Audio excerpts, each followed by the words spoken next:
mga katracker, nagbabalik muli, no? Ang yung katracker, Calibel Nueva. Ito, siyempre, meron tayong crossband. 14 feet, Isuzu, NMR, 4KJ-1. So, mamaya, tipatin natin kung anong modelo ng makina. Aluminum crossband, 14 feet, at 5-star. Linya na, full recall. So, abangan ninyo pag ito, full recondition na. So, hindi pa talaga ninyo, bagong-bago.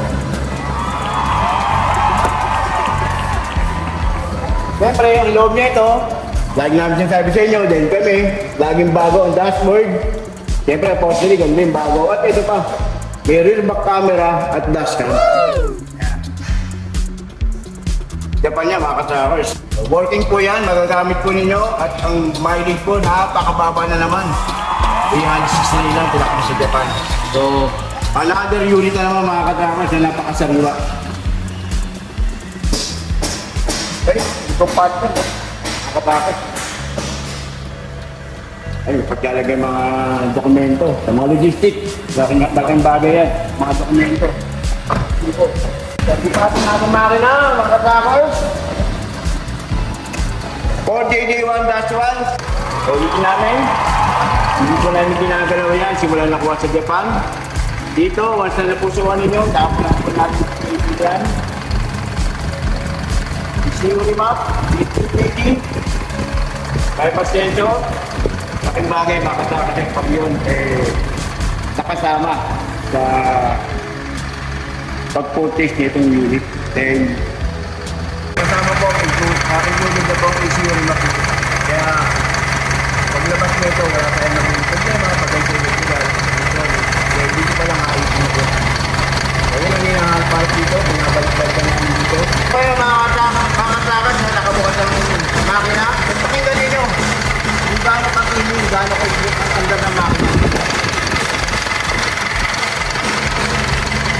Next out ha mga kakakers, langis pa ng Japan niya, wala pa tayong binabago dyan. So, bago namin binabas ito, lahat ito, naka-check ko lahat ito. So, ayan, nagulong, makita yung mga kakakers, bandit ko yan, Japan namin. Bandit Japan, napakakapal pa. Kaya matagal nyo pa magagamit yan.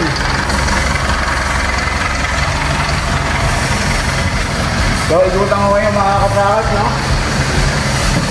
So, yung makina, nakita yung makina, napakasariwa, siyempre, ang body, naiwain. Ayun bilang crossband, 14 feet. Ito talaga pag Japan eh. Ay pagkapo ka na, bumubuha mo. Ilalim natin. Yung mga challenge, makikita nyo. Sariwa yan. Dapat ito natin. Napakalaki. Mabot ng mga 100 liters to. Kaya 14 feet. Hindi lang pang Metro Manila ito, pang malayuan din sa laki ng tangke. So ang gulo, no? Ulit-ulit, ang gulo talaga ito sa likod. Diba? Nakita nyo, ilubog yung daliri ko, mga katrakas. So, hindi ba kakapal yan? Lalo yung sa reserva natin. Yung mga buo. Ayun ang hindi gumulong sa Japan.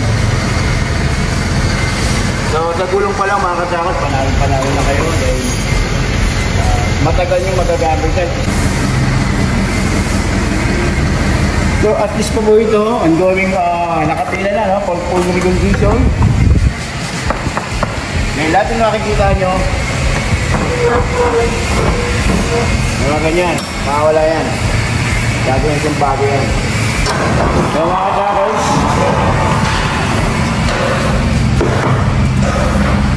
iba ito, story. Iba yung gawi sa Japan, mga katracker ya.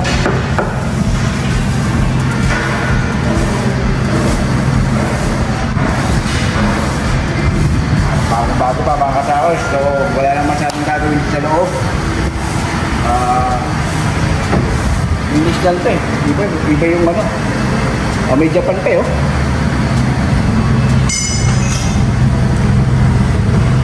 So mga katrackers na may mga negosyo sa logistics, magaya ng Lazada, Shopee, ano naman yung mga deliveries, mga companies. So kailangan to, pang Metro Manila, naribody kasi ito no. So, laking bagay ito sa mga makikitid na kalsada, may kapas natin, hindi hirap sila tayo. Pero, so, ang dapat lang nito, nasa isa ito, kaya tama-tama po ito pang Metro Manila. So, mga katakers natin, no? Na, hindi ba, nakasin lang. Hindi lang magtanong, tawag yan po kayo, huwag kayong magtanong dahil boss yan makakarne. Ito, coffee pit na NMR na close pan. So, napansin nyo, walang side door. Pwede naman po yan. Kung may side door, pwede naman natin gawin na lagyan po yan. Paalala lang po, mga katrakas, dito sa Golden 20, nagpo-customize po kami. Kung ano man ang gusto nyo sa truck, para mapaganda yan, magagawa po namin yan. So, mga katrakas, salamat po sa mga viewers po din natin. Baka kayo na ang susunod ang gumayari ng truck dito sa Golden 20.